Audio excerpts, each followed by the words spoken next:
Okay, I'm live, waiting for folks to join me in the room. It's still a minute out and no one's here but me. But we will be starting right at 10 o'clock. And I did promise that if you could not sign in live, and I see 4 people just joined me, so welcome, welcome. What I said yesterday in my Facebook live presentation was that if you couldn't come and show up live, you could register and still watch the replay. But I'm glad to see that we've got some people here live. So what I want you to do is, as you sign in, and there is a little bit of a delay, sign in, put your name in the chat box and let me know who is here. And I will be watching and monitoring the chat box throughout today's presentation so that I can respond to you, hopefully by name, if you have a question or need clarification as we go along. So type in your name, let me know who's here. I know we've got people here. So I'm watching the chat box. We're up to 6 people. Woohoo! We've got 7. We've got 15 registered for this morning. So if we can get 7, 8, or 9 people on live, that will be fantastic. Now, can you hear me is the question, and can you see the screen? I need to know that too. So it looks like on my end that everything is working properly, but I need to know, can you see and hear? So if you can type that in as well. And again, I know there's a little bit of a delay. The chat box is over to the right of your screen, and you should be in the chat mode. And we're up to 8 people, but I still haven't seen any messages from anyone. So let me type in, can you see and hear me? Because if you can't, that's a problem. On my end, it says that I am screen sharing and presenting to everyone. I'm live, and I've got, okay, so Rich says yes, woohoo! Edward, do you need to go to YouTube? No, sir. You would be watching this on a YouTube replay later if you decide to watch the replay. But right now you should be in webinar, Google Hangouts. Super. Peggy says, good morning, back screen here. Does that mean black screen or back screen? Can you not see the screen? Let's see. I need to know if you can see the screen okay. I can hear but not see you. Okay, well, I'm not sure. Okay, so Gay Ryan, black screen wants me to go to YouTube. No. All right, so hold on. Let me. All right, I'm going to briefly turn the camera on, and I'm turning this. You're going to see my windows. I'm turning the share back on for the presentation. Edward says, don't see or hear me. I don't know why that would be. Rich, you're streaming live on YouTube. Well, okay, I'm streaming live. I don't know about the YouTube part. If that's true, then that's new. But Rich, can you see the screen then if I'm streaming live on YouTube? Can you see and hear okay? That's the main question. I don't care if it's streaming through YouTube, really. The main thing is I want to know if you can see the screen and that you can hear me.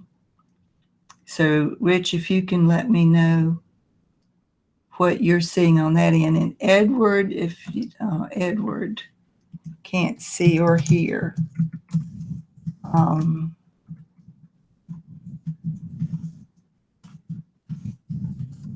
going to tell him to log out and come in. All right, Rich says, click on link on black screen that says watch the video on YouTube. I can see and hear just fine. Fantastic. Okay. So Edward, go to YouTube. Apparently this is something new. You know, they're always changing things. And so this is apparently a new thing. Google Hangouts is partnered with YouTube. And I never have to do anything in order to make the replay pop up on YouTube. So apparently a tweak of some sort that Google Hangouts has made is that they are now streaming live through YouTube, which really kind of makes sense to me. And that's fine. If that's how they want to make it work, okay, as long as people can see and hear. So if you can hear me, super. If you can hear me and you're being told to go to YouTube, if you've got a black screen that says go to YouTube, then by all means go to YouTube. And now I'm going to pull up this other screen, and what I want to know is, can you still see the opening screen that says how to create a standout LinkedIn profile that gets results? That's what I want you to be able to see. Okay, so Rich, you're going to be my go-to guy. So Rich, if you'll let me know, can you see the opening screen to the presentation? And once I get confirmation of that, I'm going to launch in. So, by the way, I'm Kitty Boitnott, and I'm presenting. I'm good now. Here you see presentation on YouTube. Woohoo! Fantastic. Okay, so again, my name is Kitty Boitnott, and I am offering this free webinar this morning on how to create a standout LinkedIn profile that gets results. And the purpose of this presentation is to help you as a professional, whether you're job seeking or just interested in optimizing your LinkedIn profile. I'm going to teach you this morning how to go about making the most of your LinkedIn profile so that if you are job hunting, you will make a better impression on your recruiters that you're working with, hiring managers who may find your resume and want to find out more about you, or your hiring manager, someone who may be interested in looking at you as a serious candidate, but they want to know more than simply what the resume has to say. So that's what we're going to be talking about. I urge you to take notes. And at the end, I'm also going to offer that if you would like an infographic that I offer for the measly price of $1, you can sign up to get that. That will be toward the end. So first of all, I need to know a little bit more about you. And Gay says that you have to toggle to ask questions. So, okay, I guess that's what you'll have to do. But what I want to know, if you can respond through the chat box or question box, whatever it is that you see on your end, are you using LinkedIn, or more specifically, how are you using LinkedIn? And there are three categories of individuals that I generally run into. So I'm curious as to which category you happen to fall into. So all you have to do is type in A, B, or C. And if you're a combination, you can type that in as well.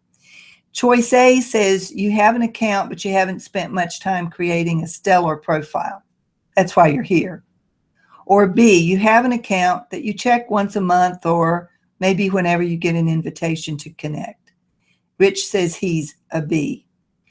And then there's C. Do you have an account that you have already optimized and you're checking it 1 to 3 times a day? You're probably a job seeker and you're hoping to use your LinkedIn profile to leverage yourself into a new job. Or maybe you're just a savvy professional who knows that 94% of recruiters are looking for talent like you, and that puts you ahead of the rest of the pack. So Peggy is a C. Awesome. And so Peggy, I assume you're here to learn more. If you have already optimized your profile, you're simply looking to see if there's anything else that you need to add. So that's fantastic. Gay says she's A, B, and C, but not sure that she's optimized, which is a key. Nicholas says he's a C.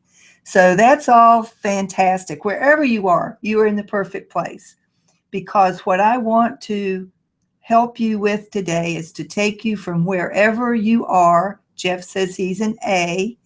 Wherever you are, I want to move you at least to the next level. So that is my promise to you today. If you're an A, I'm going to at least get you to a B.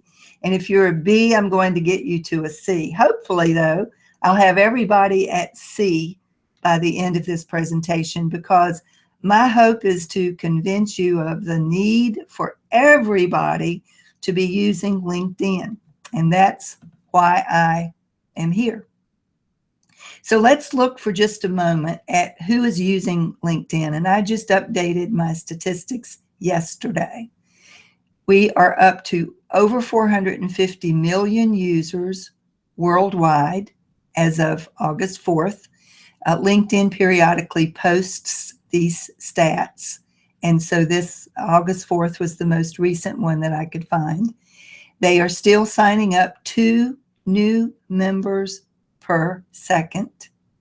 Their ultimate total user goal is 3 billion. That's billion with a B. There are currently 128 million US LinkedIn users, 106, I think that's million, monthly unique visiting LinkedIn members. It's not 106, it's 106 million. LinkedIn is being used in 200 countries and territories in 20 languages. And get this, guys, 70% of LinkedIn users are outside the United States. Now, if you're interested in opening up a global network as opposed to just simply the network of people that you know in your town or city, then LinkedIn is the place to be. I'm connected with people from all over the world. That's literally, my most recent client was from Mongolia. So this is a big deal. And if you're still at the A level, I'm going to be opening your eyes today about the power and the potential that LinkedIn has to offer you. Now, here's another stat. Adding a photo to your profile makes you 14 times more likely to be found, and adding a photo makes you 36 times more likely to receive a message on LinkedIn. So we're going to talk about the importance of your photo here in a few minutes. The hottest skill that got people hired in 2014 were statistical analysis and data mining. There are over 45,000 skills listed on LinkedIn. And get this one, 6.5 million active job listings. Recruiters are using LinkedIn more and more as opposed to other job boards like Indeed, Career Builder, the ladders.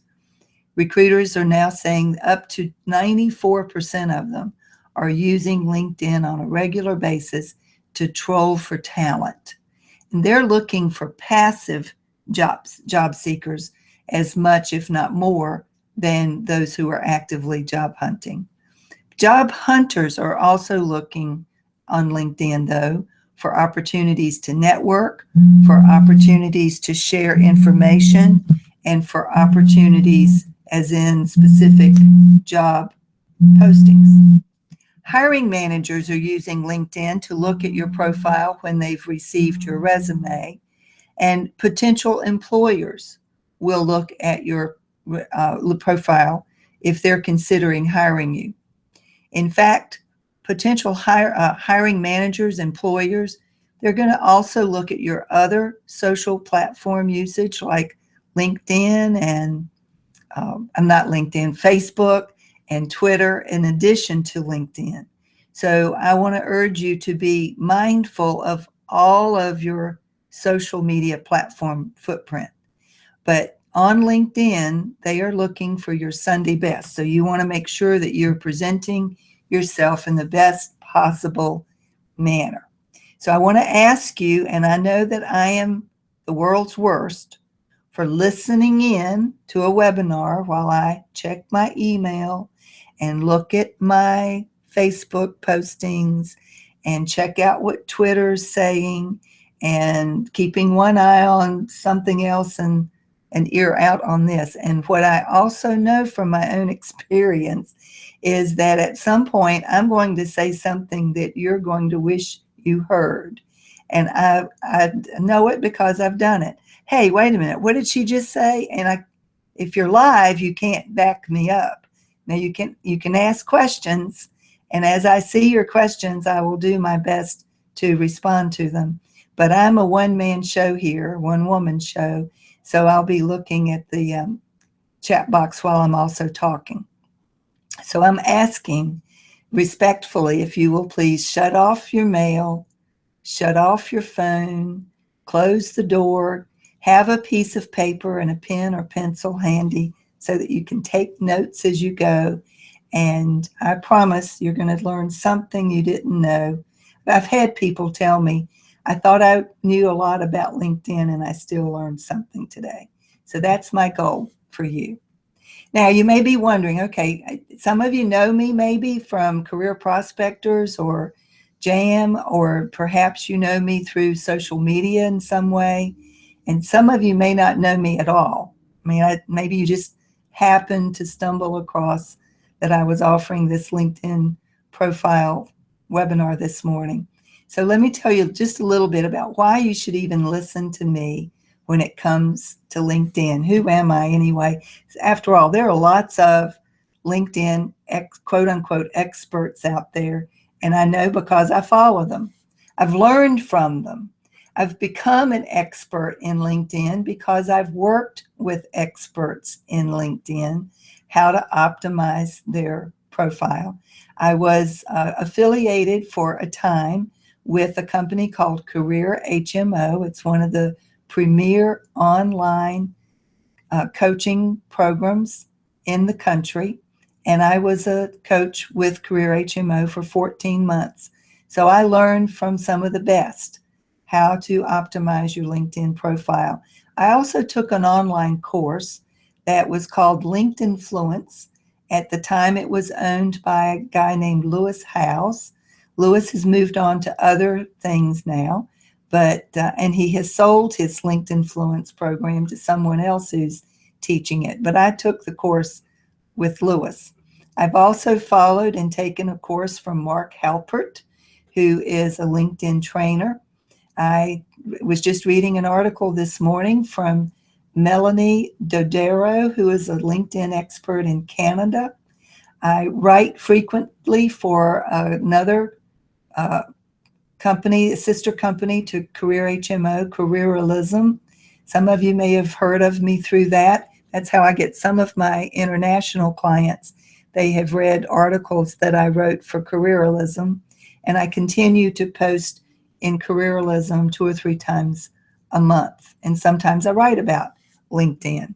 I also post a lot on LinkedIn about using LinkedIn. So check out my profile and take a look at some of my posts.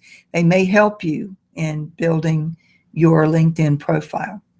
Now, if you are determined to continue to do something in the background while you're listening to me, what I would prefer that you be doing is working on your LinkedIn profile.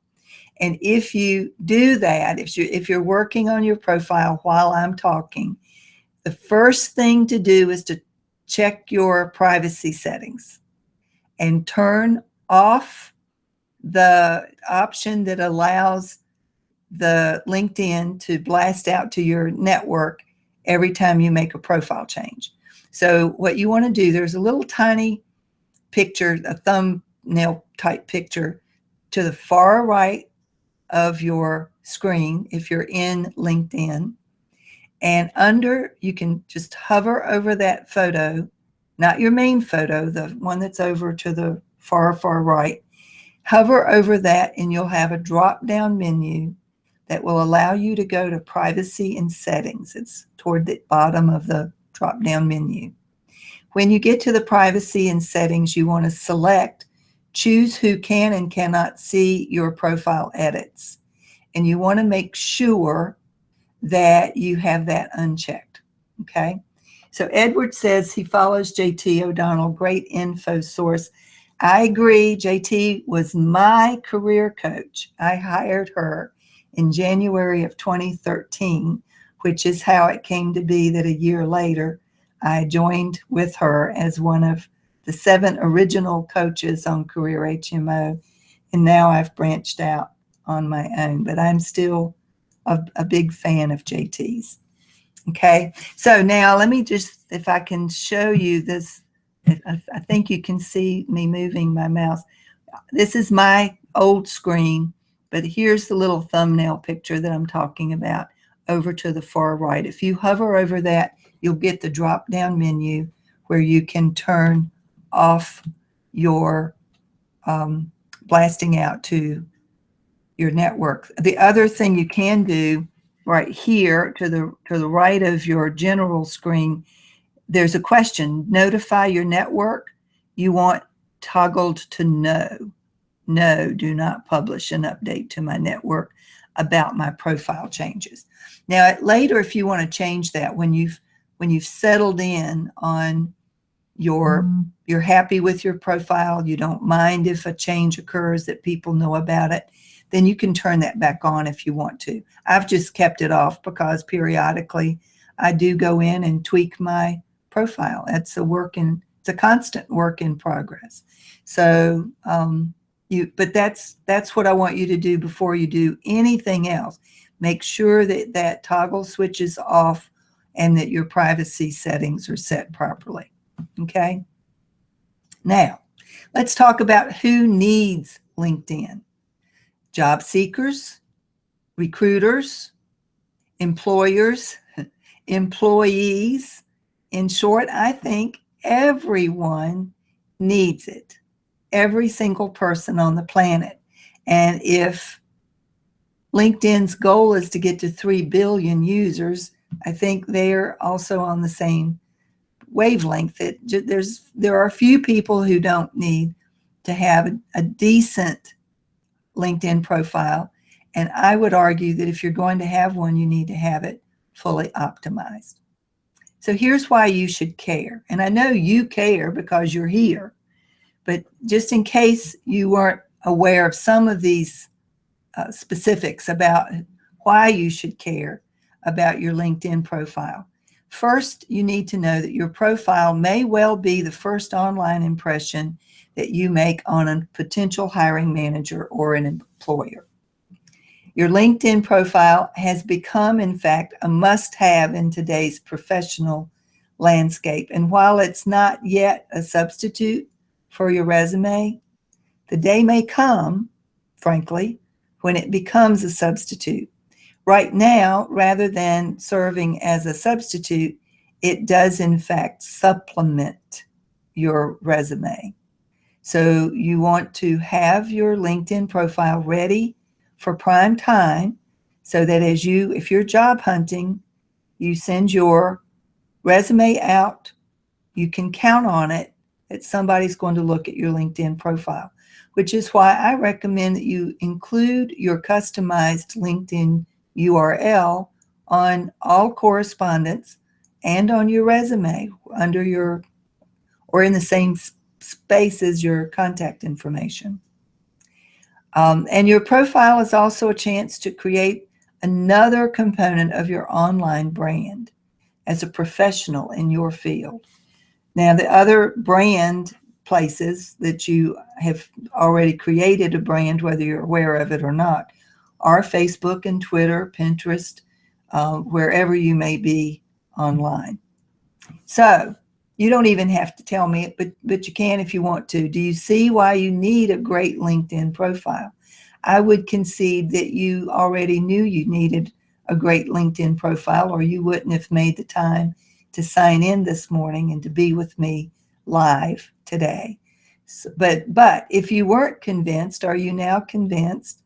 Do you still need convincing? And where do you fall on the spectrum? Yes, you see why you need a great LinkedIn profile. You can type in A for yes. No, you're still not convinced. Or C, you're not yet, but you'll give me the time to show you. A, B, or C.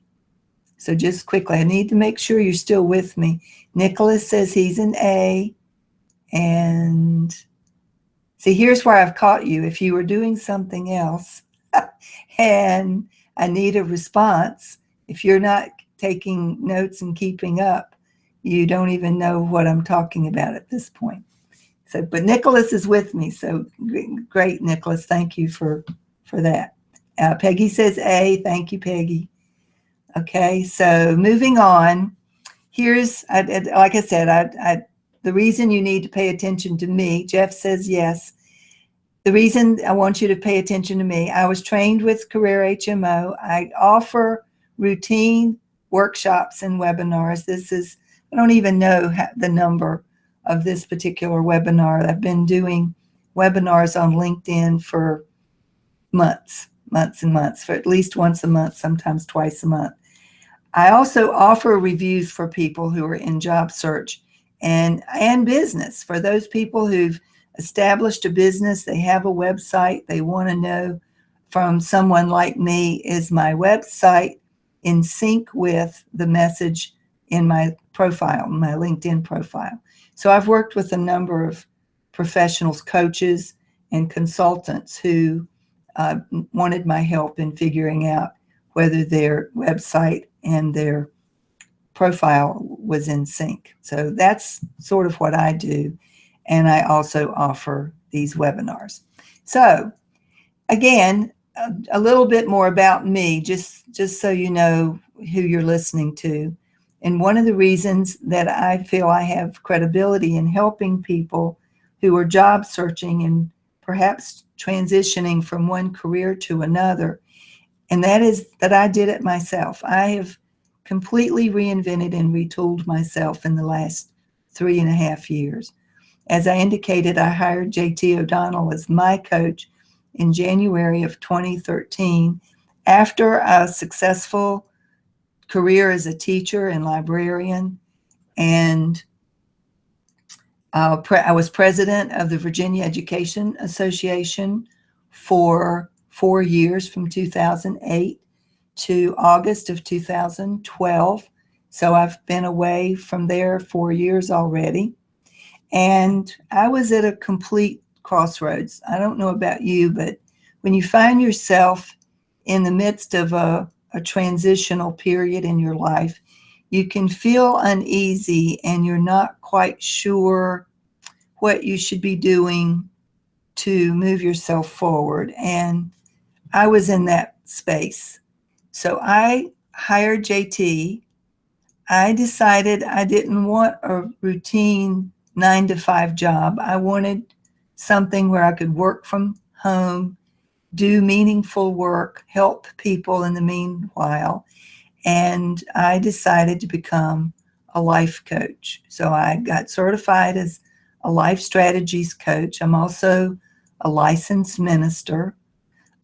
By now, here 3 years later, I've written a book, so I'm a published author. I'm a net speaker, as in I'm a member of the National Speakers Association, considered a professional speaker. Now I'm a former coach with Career HMO, a current contributor to Careerism, and was just recently recognized by CareerToolkit.com as one of the top 25 career coaches online. So I haven't even had a chance to add that to my credentials. Like I said, I offer LinkedIn reviews for job seekers and business owners. I've done webinars on LinkedIn optimization for the UVA Alumni Career Center and for Career Prospectors, and I'm one of Career Prospectors' regular instructors. Okay, so that's a little bit about me and why I do this work. So let's talk about, I contend that there are at least 14 elements that every individual LinkedIn profile should contain. And I'm going to talk about most of them today, if not all of them. We're starting to talk first then about the headshot. You need a great headshot. And of course, this is an example of a not so great headshot. And I have to say, I've seen lots of really bad headshots on LinkedIn. I've seen wedding pictures. I've seen graduation pictures. I've seen pictures of people with their dog, people with their whole family, people who are out in nature somewhere and dressed like they're going on a hike, which is ha ha ha. Well, it's true. So what I want you to be aware of is that people will draw all sorts of conclusions and create all kinds of assumptions about you based on your photo. Right, wrong, or indifferent. They will, because that's who we are. We're very visual people. As people, we're visual. We assess people. Part of the reason we do that is we want to determine if we're safe with them or not. If they look like they're shady or not to be trusted, then we steer clear of them. If they look like they're open and smiling and friendly, then we are drawn to them. This is a photo of an author that I follow. I just love her stuff. She's Gretchen Rubin. You can find her on LinkedIn. This is a great photo. It's a great headshot. She looks open. She's looking into the camera. She's smiling. She's well groomed. And that's a great example of a good headshot. Note that I said earlier, your profile is 14 times more likely to be viewed if you have a photo than whether it's viewed favorably or not. Depends on the type of photo that you have. Yeah, Rich says she's awesome, love her stuff. I do too. So one of those intangible things that you need to try to convey in your LinkedIn profile is a likability factor. And we can be likable in person, but how do you convey that with a still picture on a flat screen inside of an online platform where nobody really knows you? So here's a way to do it, and I want you to take note of this, and I would urge you to use it. Photofeeler.com. So here's how Photofeeler.com works. You can create a free account. Costs nothing. When you are signed in, you're offered 20 photos of complete strangers, and you're asked to evaluate them based on your reaction to the photo on 3 different domains: likability, competence, and level of influence. And you'll be amazed at how quickly you'll decide, well, she looks likable, but she doesn't look very competent. He looks influential, but not so likable. You'll just decide that within seconds, because that's what we do. After you've completed the 20 evaluations, which will take you all of 5 minutes, 10 tops, then you'll be offered an opportunity to upload your own photo. And over the course of the next 24 hours or so, other people will be offered your photo for their evaluation. Within that 24-hour period, you'll receive an email from photofeeler.com with your results. You want to go for a photo that gains you a 2.5 or above in competence, influence, and likability. So that's what you want to go for. That's your goal, to get above 2.5 or at least around 2.5 in those 3 domains. Okay? So that's what you want to do regarding your photo. If you are in the Richmond, Virginia area and you want a fantastic headshot, I recommend Kim Brundage of Kim Brundage Photography.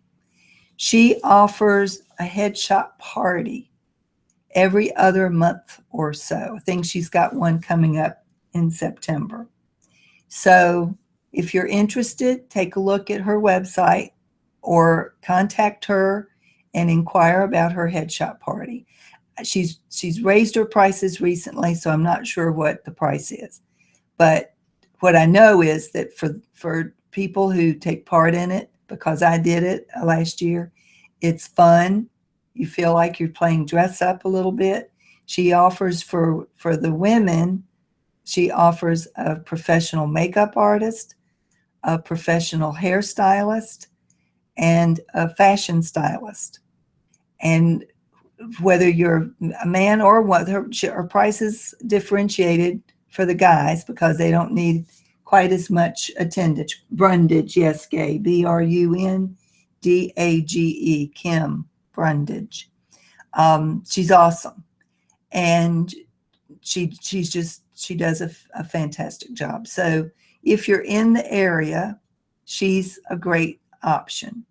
If hiring a professional or going to the headshot party is out of your budget, then at least have someone who's got a good eye take a picture of you with a good iPhone or a good cell phone camera, and be sure that you're in good light. Don't do it in a room where there's yellowish overhead light. You need a fluorescent type light, or outside where there are few shadows and no distracting background. The headshot should just be you and not you cut out of some other picture. And it needs to have you looking into the camera and smiling and looking like you're the professional that you are. So that's all I have to say about the photo. Now let's talk about your name. How do you list your name? There are options. And I was just reading this morning. Can I provide Kim's contact info? Well, let's see. Let me just type in real quick. It's Kim Brundage Photography. And so there you go. If you simply Google Kim Brundage Photography, you'll find her. She's online. She has a website. She's also on Facebook. Okay, so I was just reading an article this morning by Melanie Dodaro, who is Canada's #1 LinkedIn expert. And I like her stuff, and I trust her. Sure, Edward. So I like her a lot. And what she offered today that is a little bit different from my approach, which is fine, and you choose. There are no real right or wrong answers to this. But if you choose to just use your name, that's one way to go. You can choose to use your name with your credentials, which is how I've chosen to go. I have a PhD. I'm a national board certified teacher, so I've included NBCT. That's important because some of my clients are NBCTs, and my very first client found me on LinkedIn and came to me because I was an NBCT. So for me, the credentials being listed have paid off. If you have a middle initial, or if you're a junior or a third, then it's up to you whether you use that or not. You decide. If you are female and you are married, but you think people are more likely to find you if you also include your maiden name, then that is another consideration. So the main thing is that you list yourself the way you think people will look for you. That's the main thing. And it should be in sync with whatever you've put on your resume, your cover letter, and even the signature on your email. So try to keep it consistent across the board. Now, I see in the parentheses on this slide, I want to make sure that you don't neglect to customize your LinkedIn URL. That's extremely important. And it may be that you will find as you're doing that there are other people in the world with your same name. In my instance, I know that there's at least one other Kitty Boitnott, and she lives in Roanoke. And when I lived in Roanoke, we lived within blocks of each other, and people often got us confused. We went to the same dentist and we went to the same gynecologist. So the thing that distinguished us from each other was our birth date. She's also Kitty M and I'm Kitty J. So when I got ready to customize my URL, I was a little concerned that maybe she had already taken Kitty Boitnott. As it turns out, she had not. So my customized URL includes Kitty Boitnott, and that's it. If you find, however, that you need to customize your profile or your LinkedIn URL, which is right here, I'm pointing to, it's under the area where your photo is.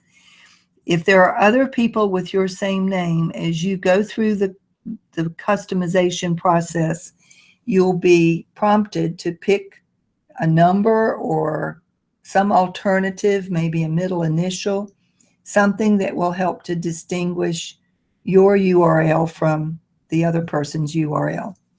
Why is that important? Well, when you sign up for an account with LinkedIn, they assign you their distinct URL, and it's usually your name, however you've signed in, and a string of letters or numbers. You want to get rid of that string of random letters and numbers. You don't actually get rid of them. LinkedIn still keeps track of you through that particular URL. But you can customize so that it's more streamlined. Possibly you can get rid of some of the numbers at least, and you can then use it as part of your signature on your email, on your resume, on your cover letter. So in my case, my URL is linkedin.com/IN, which I think stands for English. I don't know why the IN, and then / in my name, Kitty Boitnott. Now, if the other Kitty Boitnott ever decided that she wanted a LinkedIn profile, she would either have to choose her middle initial or her zip code at the end of her name or some other designation that would separate her from me. The main point of this section is that I want to make sure you don't forget to customize your URL. I am flabbergasted, frankly, by the number of people who haven't figured out that they need to customize their URL. And when you haven't done that, it's a sign to whoever's more experienced with LinkedIn than you that you're new to LinkedIn, that you don't understand LinkedIn yet. So don't make that mistake. Do today, before you do anything else, make sure that your LinkedIn profile URL is customized. Then the next most important part of your entire profile is your headline. The headline is the 120 characters that is directly under your name and has been referred to by J.T. O'Donnell, since we mentioned her earlier, as the most important real estate, the most valuable real estate on your entire profile. If you don't get this right, then you can potentially mess up opportunities that you would otherwise make yourself open to. So, what should that headline be? Now, there are actually two types of approaches. There's the keyword approach, and then there's the value proposition approach. So let me tell you what they are, what distinguishes them. The keyword approach is that you select the skills that you want to be known for and that you want to be using in your next career, not what you've done in the past necessarily, unless that's what you also want to do moving forward. But your headline should be stated in a way that it draws in people who are looking for people with your specialty or your area of expertise. So, for example, if you're a project manager, then you would put under your name project management. If you're a data analyst, you would put that under your name. And you would pick 4 or 5, depending on the length of the keywords that go underneath your name to demonstrate what your particular expertise is. And again, I want you to convey what it is that you want to do moving forward as opposed to what you've done in the past. And I particularly want you to avoid using your current job title, because job titles don't tell me anything. Executive Director of XYZ, what does that mean? Owner of blah, blah, blah. Okay. But if you put in Director of Programs and then speak more about that in your summary, that might be more specific. But you want to be as specific as possible. Take a look. Here's an example of what I think you should do. And I think I have a slide about it. Well, so let me wait until I get to the slide. Do make your headline keyword rich, and then plan to sprinkle those same keywords throughout the profile in your summary and in your experience, so that raises your visibility on the leaderboard. As you use these important keywords to describe who you are professionally, that can help to lend itself toward making you more visible and raising your visibility on the leaderboard of people who are like you. Okay, so yeah, here's the slide. I was getting ready to jump ahead of myself. So if you're not sure what keywords you want to use or what keywords would work best for you, here's a suggestion. There's a program called Wordle.net. Now, it doesn't work on Chrome, so you have to use it on Safari or Internet Explorer. And there are other programs that mimic it. Tag Cloud, I think, is one. But Wordle.net is a good one to use. Copy and paste a job description of the job that you want more than anything else in the world. If you could have that job, you would think you had died and gone to heaven. Pick that job description. Upload it into Wordle. Run the program, and you'll get a word cloud. The word cloud will be made up of the words that were used the most often or the most frequently in the job description. And that can give you a clue as to what keywords you might want to use in your headline and your summary. You can even use these keywords in your resume. So here's what the word cloud would look like. And you want to pick the keywords from that word cloud that look like they might be helpful to you in creating your headline for your LinkedIn profile. You also want to take note of your location and professional area. So the location will pop up based on your zip code. When you signed up for your account, the zip code will determine what geographic area pops up for you. And then you have a drop-down menu of many, many, many, many, many professional areas that you can choose from to indicate your particular area of expertise. So do select that. Don't forget and don't overlook the need for you to include contact information. You want to include an email address that gives the individual who might want to contact you an option outside of connecting with you through LinkedIn. You want to provide a telephone number where you can be reached, a Twitter handle if you have one, and if you have a website or some sort of online presence and you want to include that, you have the option of including up to 3 different websites. Now, let me talk just a second about the telephone number, because you may be hesitant to put your phone number on LinkedIn, and that's fine. That's even understandable.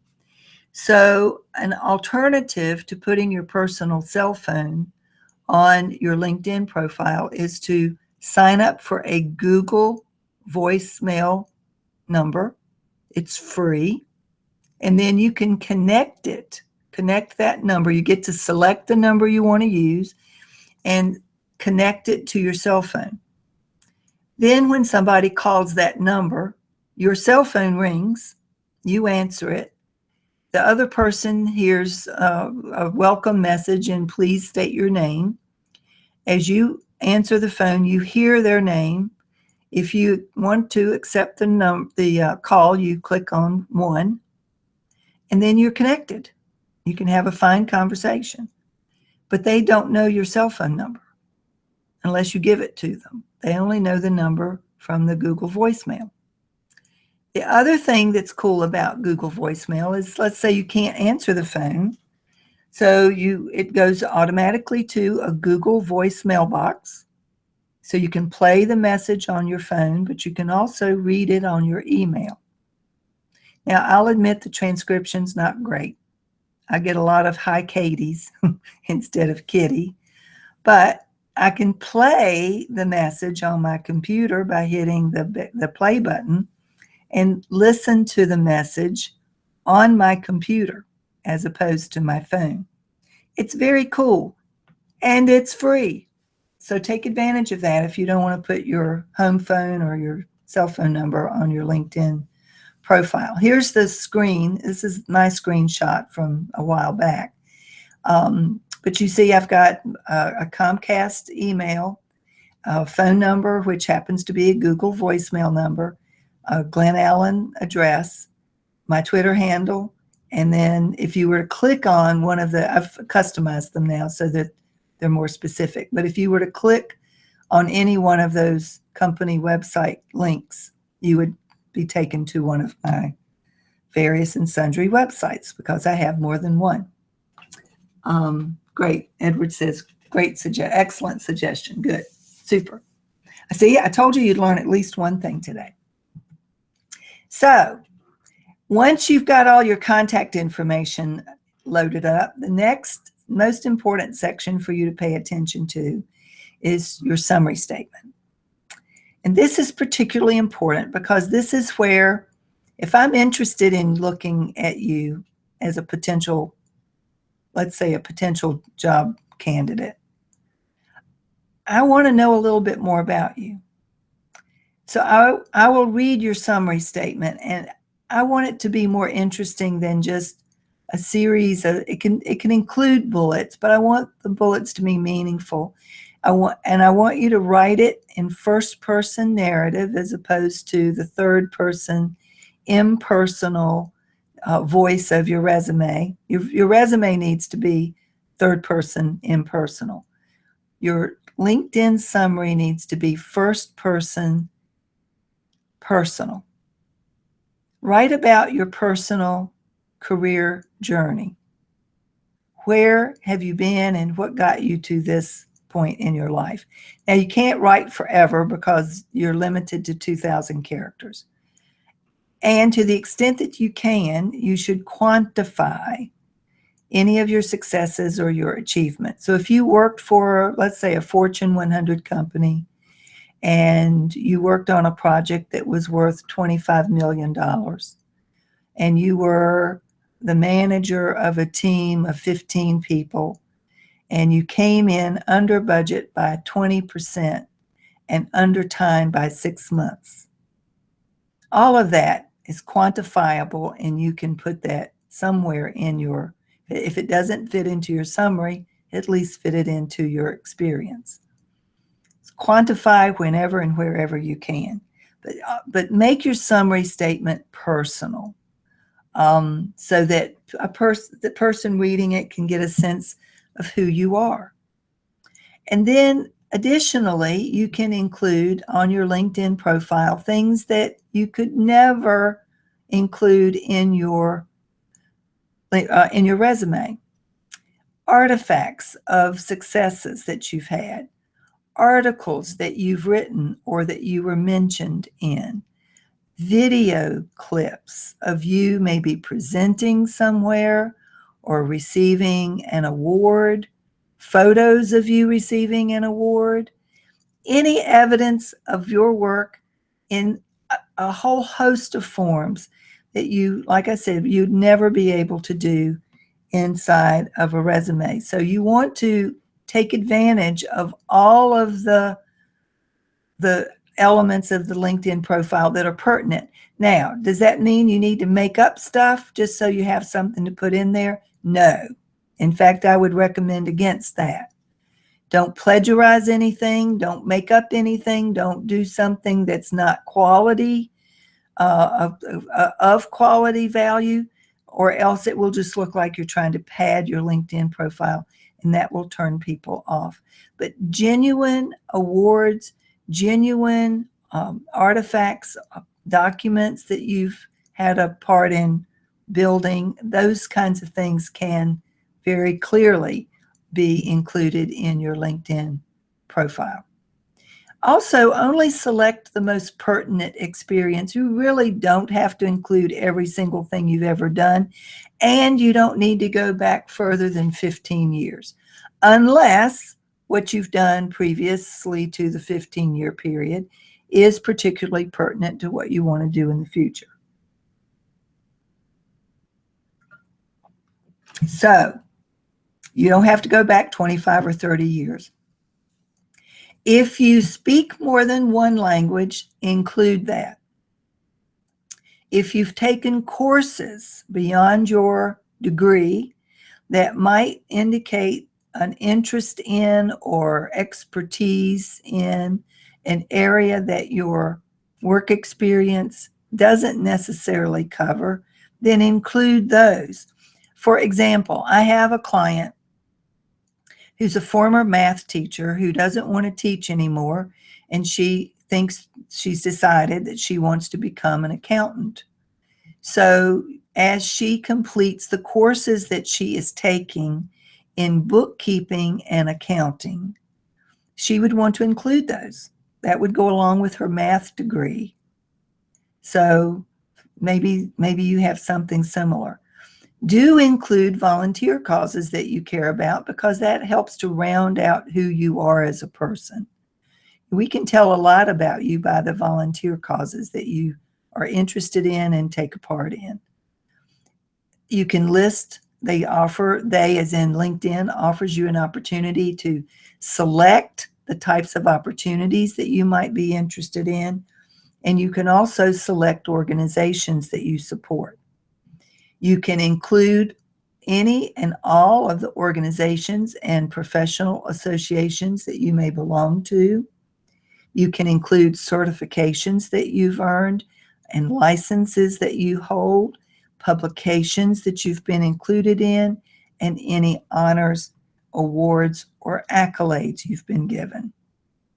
You want to ask for and offer endorsements for skills that you have. This is a screenshot of my endorsements. I want to recommend to you, though, that you don't have to select all of the seemingly pertinent skills that LinkedIn will offer you an opportunity to select from. I would urge you to pick 12 to 20 skills that you want to be known for, and then include those and leave off the rest. That way you will deliberately concentrate the number of endorsements you get for one particular skill, as opposed to having them scattershot with maybe an endorsement for something that you don't know as much about, or something that people don't know as much about that you can do.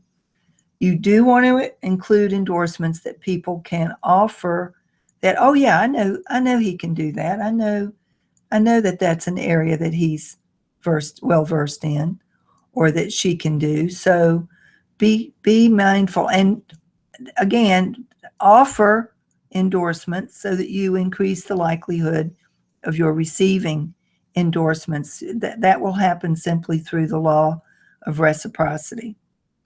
The same goes for offering recommendations and asking for recommendations. So who do you ask for a recommendation? Anybody that you've worked with in the past, who knows you, who knows your work ethic, who knows about your specific accomplishments and can speak to them in 2 or 3 sentences in glowing terms. Someone that you've worked for in the past, someone that you reported to in the past. Anybody and everybody who can speak to how well you work in a particular area.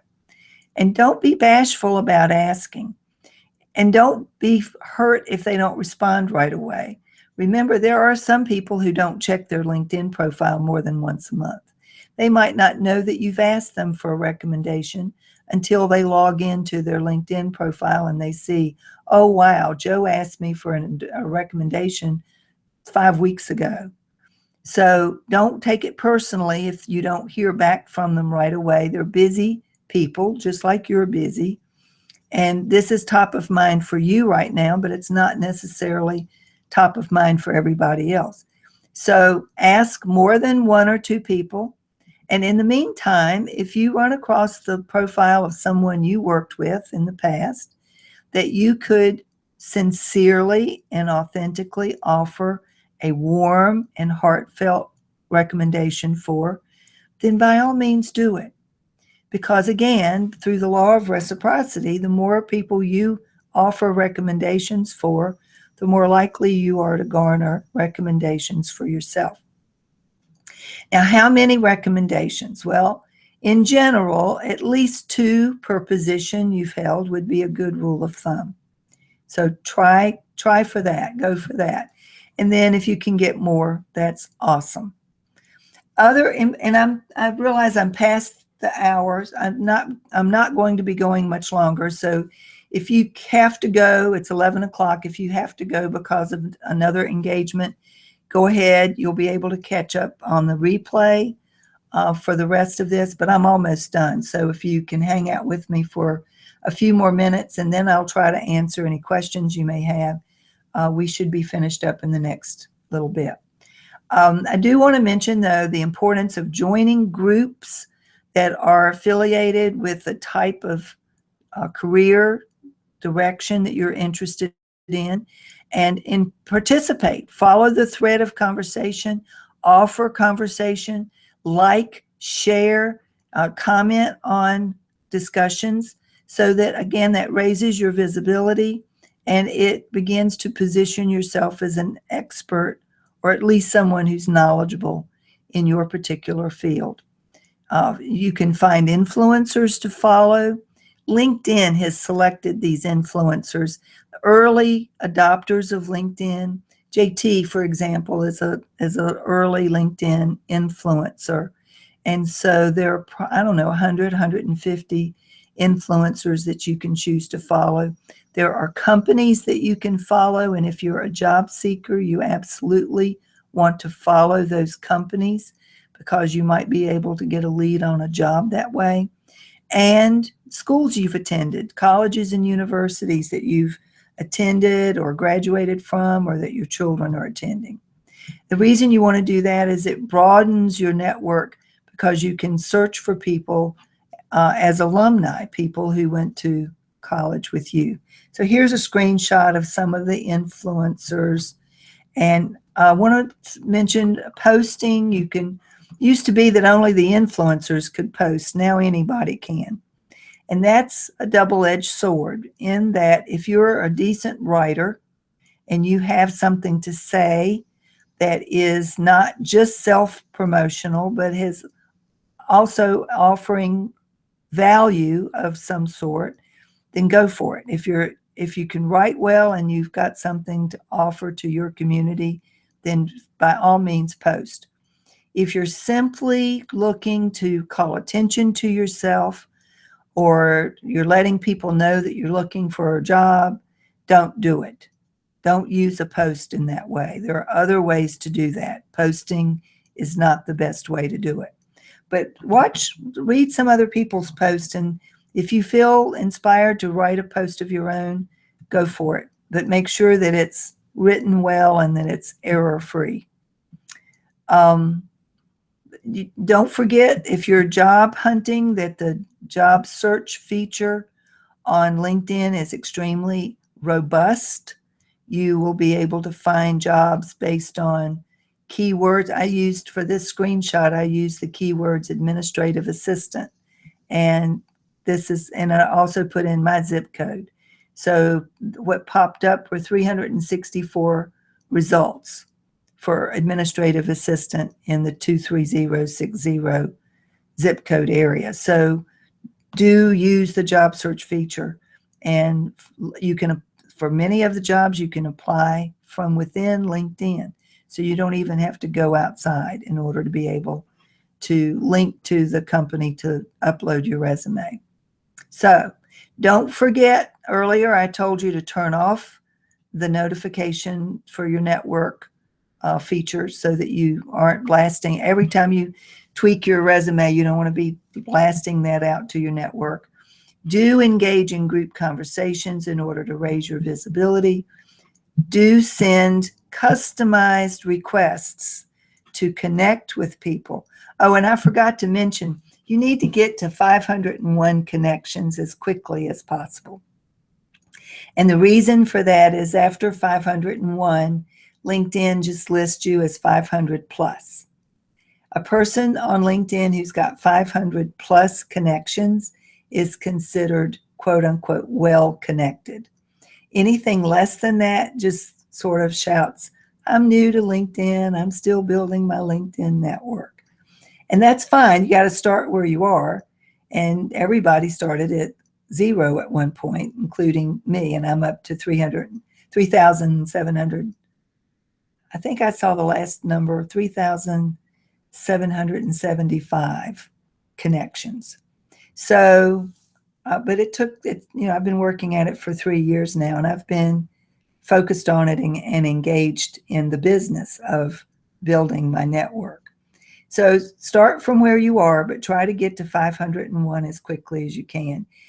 Do send customized requests as opposed to the generic, I'd like to add you to my LinkedIn network. That'll work. I mean, people will often respond to it, but especially if you're sending a message to someone that you want to create a connection with because they might be able to lead you to a job connection, then it makes sense for you to customize your request.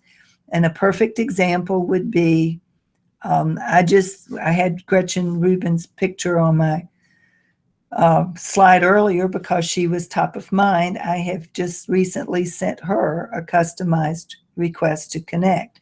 We are currently second-tier connections. I want to be a first-tier connection with her. And my message to her was, I have read your books and love your work. I'd like to add you to my LinkedIn network. Now, I haven't heard back from her. She's a busy woman, I'm sure. But I suspect that at some point I will hear back, and I will be shocked if I don't see that she's connected with me. I have connected with a number of high-profile people in the last 6 months, and they've all accepted my request because I've customized it. I've given them a reason why I'm sending them the connection request. Do offer endorsements and recommendations. Do ask for recommendations and endorsements. And now we've come to the point where if you have a question, you can post it. Now, I've also got an offer. If you're interested in a checklist, it's called, I've called it several different things, but actually what it is a colorful infographic that details the 14 elements of anyone's LinkedIn profile. And I have offered it for $1. If you click on the link, you'll be taken to a sales page. You'll be charged $1 for this colorful. It's actually beautiful. I had a graphic designer work on it, and I think it's nicely done. And so I think it's well worth $1. And then along with that, if you're interested in a video review of your LinkedIn profile after you've worked on it, I'm offering a special $27 video review. Do not feel obligated to buy that. Don't feel obligated to buy the infographic. But if you're interested in the infographic, there is the link. Now, back to questions. Who's got questions?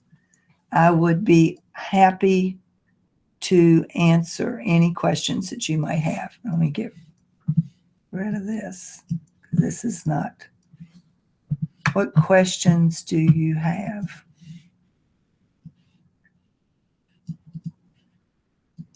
That's not pertinent anymore. So ignore this. It's not pertinent.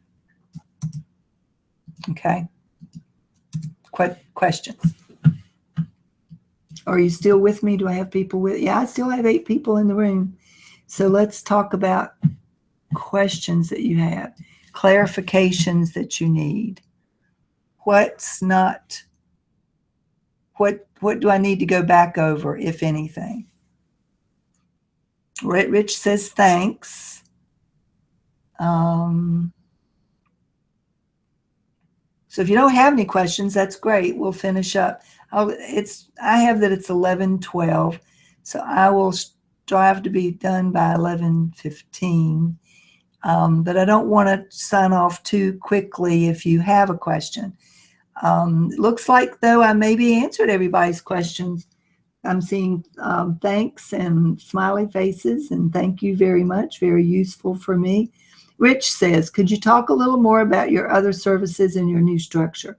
Okay, so I have a variety of services, and they vary from, they range from the $1 to, I have a $750 program that includes an online course for job searchers, job seekers, people who have found themselves either stuck in a job search that isn't going anywhere, and they really don't know why. They don't know what they're doing wrong, and they may not be doing anything wrong. They just may not be doing everything exactly right. Or for the person who's decided that they're ready for a job change or a career transition, but they don't have a clue where to start. So that's that program. I'm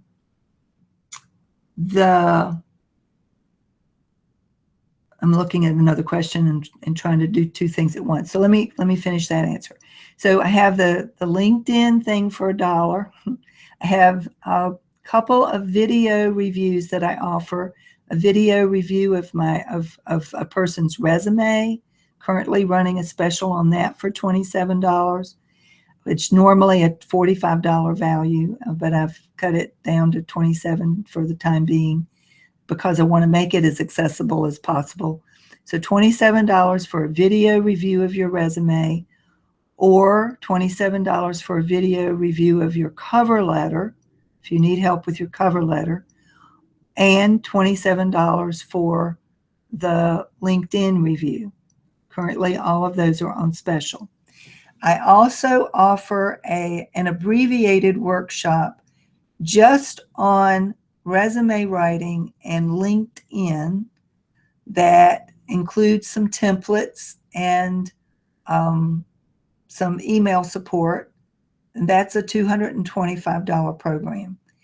So, you know, I tell you what, Rich, if you want to hear more, if you're really interested in talking about what's pertinent for you and what would be most useful to you, I recommend that you go to my website, Kitty at careermakeover.coachesconsole.com.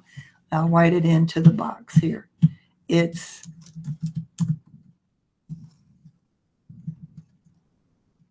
Kitty at careermakeover.coachesconsole.com.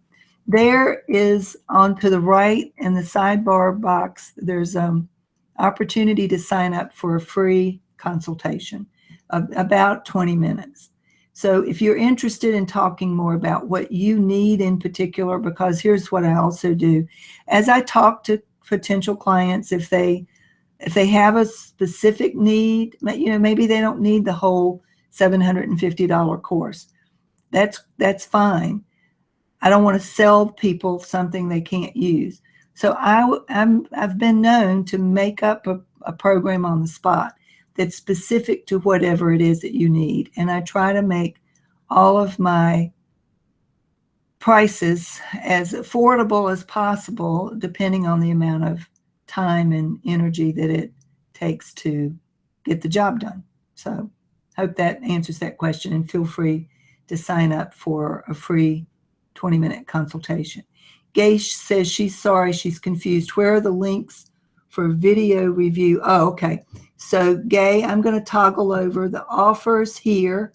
If you click on the buy button, buy for $1, on the sales page, down after you've entered in your information and you've chosen to buy this checklist for $1, you're offered an opportunity to also check for a video review for $27. So just read the sales page carefully and you'll see where that is. But here's the link to get you started, where it says buy for $1.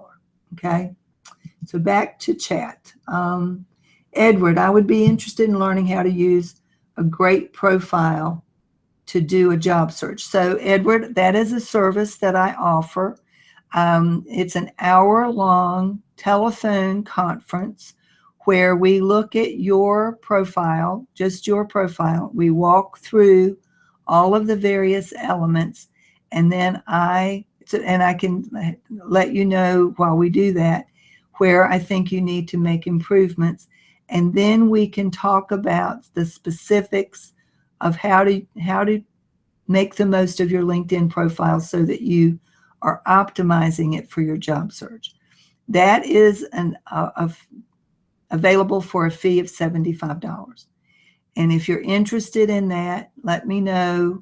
I'm at kittyboitnott@gmail.com, and you can email me there and we can set up.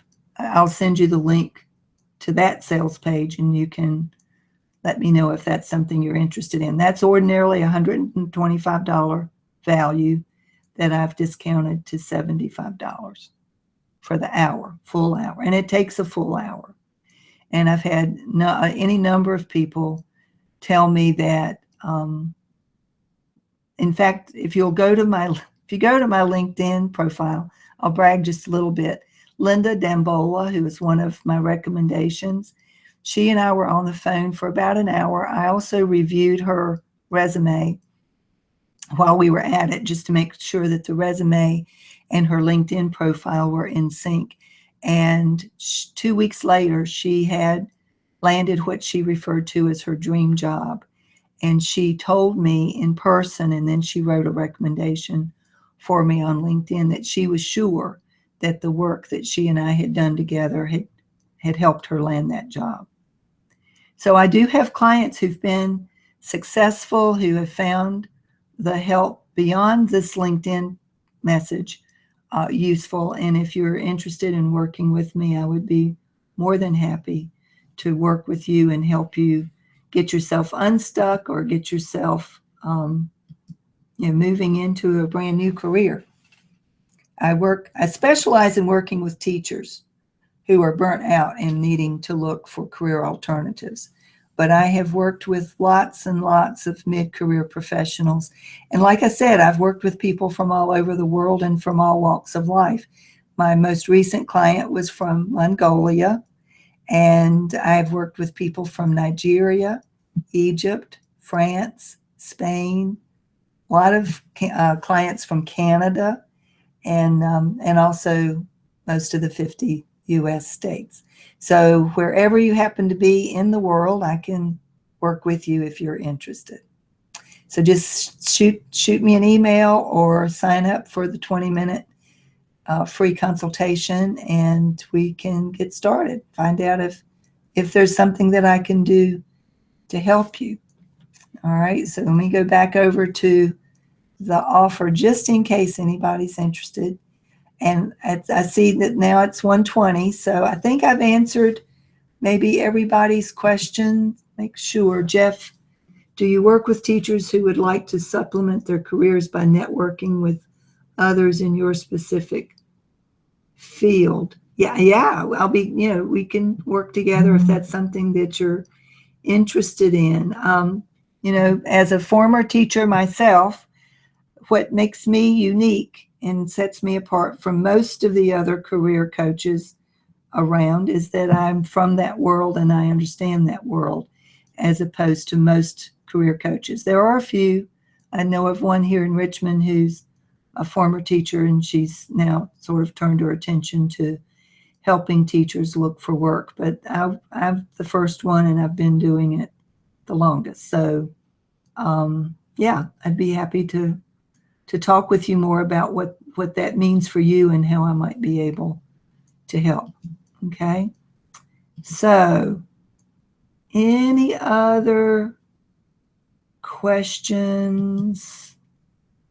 If not, I'm going to give you another second or two because I know there's a delay and you've typed in and then it takes like 45 seconds for it to pop up. But if I don't see anything in the next little bit, I'm going to say thank you for being here. 7 of you have still hung in with me. And I appreciate that. I appreciate you being here live and asking your questions. And Rich says, thanks again. Thank you, Rich. So I hope I'll be talking to some of you in person. I'd be happy to do that. And one final thing, I want you to let me know, did you learn at least one thing? Do you feel like you moved from wherever you were when you started this to another level, a new level? Do you feel like now you're not at A level, but you're at a B at least? And if with a little bit of work, do you think you'll feel like you're at a C level? So just real quick before you go, type in yes or no. I just would love to hear if you felt like you that this time was well spent, that you got something out of it. So I'll wait for a second to see that. And then again, here's the offer just in case. And then we'll go back. Yeah, oh, Rich says, yes, I understand how to use the real estate more effectively. Awesome. Woo.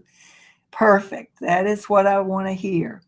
So, all right. Well, you know what to do now. And if you decide you need more help, oh, good, Rich. Thank you. But Rich just bought the profile review. So what I want you to do is work on your profile first, and then email me and let me know when you are ready for me to do that review. And I will send you a 20-minute video review with new suggestions, or, if it's a good job, way to go, that'll be great too. But most of the time I can offer enough suggestions that it's at least a 20 to 25-minute video. So awesome. All right, guys. Well, thank you so much. Jeff says he has much clearer idea of what LinkedIn is all about. That is what I want to hear. Music to my ears. Thank you, thank you, thank you. And again, if you have any questions offline, you want to email me at kittyboitnott@gmail.com or set up a free 20-minute consultation or take advantage of this offer today. All of that is available to you moving forward. Okay. Edward says, yes, very comprehensive. Super. All right. Thanks, Rich. And I will talk to you all soon. Thanks so much. Bye for now.